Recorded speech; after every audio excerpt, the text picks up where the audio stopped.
என் வீட்டில் சோறு இல்லைனாலும் என் வீட்டுக்கு அசிஸ்டன்ட் வந்துட்டாங்கன்னா அவங்கள சாப்பிட வச்சுட்டு நானும் என்னோட ஒய்ஃப் பட்டினியாக படுத்துருவோம். ஸோ அதனால் வந்து வேணும்னு யாருக்கு எந்த தவறையும் செஞ்சதில்லை, வேணும்னு யாருக்கு எதையும் கொடுக்காம விட்டதில்லை. என்கிட்ட இருக்கும்போது கொடுத்துருக்கேன். இல்லாதப்ப நான் இல்லைன்னு தானே சொல்ல முடியும், இல்லாதப்ப நான் என்ன பண்ண முடியும்? ஆனால் இந்த சுதந்திரத்தை நான் அவங்களுக்கு கொடுத்துருக்கேன். இத்தனை வருஷம் பத்திரிகை நண்பர்கள்லேருந்து, ஊடக நண்பர்கள்லேருந்து, இயக்குநர்கள்லேருந்து, நடிகர்கள்லேருந்து எவ்வளவோ மேடைகள் பார்த்துருப்பீங்க. எந்த மேடையாவது ஒரு இயக்குனர் விமர்சனம் பண்ண உதவி இயக்குநர்களை பார்த்ததுங்களா? கிடையாது. ஆனால் நான் இப்போவும் அதை கொடுத்துருக்கேன். இன்னமும் நான் கூட பேசுவேன், இன்னும் கூட கட்டி தழுவி போவேன். ஏன்னா அப்பனுக்கு தெரியும் பிள்ளைங்களோட குணம் என்னன்னு. அவ்வளோதான்.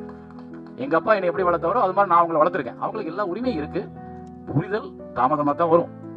இயக்குனர் ஆகும் போதும், இயக்குனர் ஆனதுக்கு அப்புறமும், பிள்ளை குட்டிகள் பெற்று போட்டதுக்கு அப்புறமும். இப்போ பாண்டியன் சொன்னார்ல, என் அசிஸ்டன்ட் நான் டைரக்டர் ஆகும் போது அது புரிஞ்சிச்சுன்னு. அதனால உமாபதிக்கோ ராமகிருஷ்ணனுக்கும் இன்னும் கொஞ்சம் லேட்டாக கூட புரியலாம். அவ்வளோதான். ஸோ வந்து வந்து இருந்த உங்களோட அன்பு எனக்கு மகத்தானது. ஏன்னா அன்னையிலேருந்து இப்போ வரைக்கும் என்னுடைய படங்களாக பார்த்துக்கிட்டு இருக்கீங்க, என்னை மனுஷனாக பார்க்கறது இல்லை. இங்கே யாரும் அது பார்க்க வேண்டிய அவசியமும் கிடையாது. அவங்கள பாதுகாத்துக்கிறதுக்கு அவங்களுக்கு தெரியும். அவங்களை இன்னொருத்த பாதுகாக்கின்ற கட்டாயம் கிடையாது. நான் வந்து இங்கே இருக்க யாரையுமே பாதுகாத்துக்க முடியாது, நான் என்னை தான் பாதுகாத்துக்க முடியும். ஸோ நீங்கள் இந்த திரைப்படம் 21 வருஷங்களுக்கு அப்புறம் இந்த ஜென்ரேஷனுக்கு போய் சேர்றதுக்காக என்ன பண்ணியிருக்கோம், இந்த படத்தில் என்ன இருக்கு, இந்த படம் அவங்களுக்கு என்ன சொல்லும். நான் அப்படித்தான் படம் எடுப்பேன். படம் எடுக்கும் பொழுது வியாபார நோக்கம் மட்டும் எடுத்திருந்தா நான் வந்து என்னைக்கோ காணாம போயிருந்தேன்.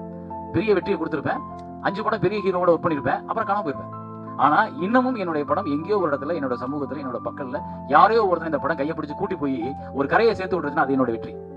அப்படிதான் நான் ஒவ்வொரு படத்தையும் உருவாக்கியிருக்கேன். இந்த படம் கூட அதுதான்.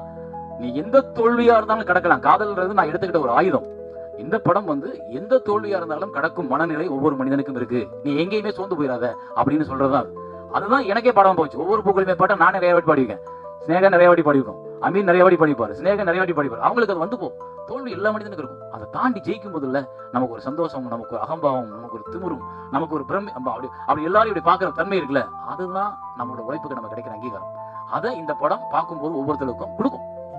அதை தாண்டி நான் வந்து இந்த படத்தை வந்து இப்ப ரிலீஸ் பண்றதுனால ஒன்றும் சாதிச்சிட போறது இல்லை. இது எதுக்கு திரும்ப பாக்குறவங்களுக்கு இன்னொரு, ஏன்னா இன்னைக்கு ஜென்ரேஷன் எப்படி இருக்குன்னு நமக்கு தெரியும். அந்த ஜென்ரேஷன் எங்கேயோ ஒரு இடத்துல இந்த படத்தை பார்த்துச்சுன்னா அவங்களுக்கு வேற ஒரு யோசனை தோணும். அவ்வளவுதான். நம்ம விதைக்க மட்டும் தான் முடியும். நீங்க அதை உருவாக்கி அறுவடை பண்ணி படத்தை கொண்டு போய் வீட்டில் சாப்பிட்டு கொட்ட போட முடியாது. நீங்க விதைக்க மட்டும்தான் முடியும்.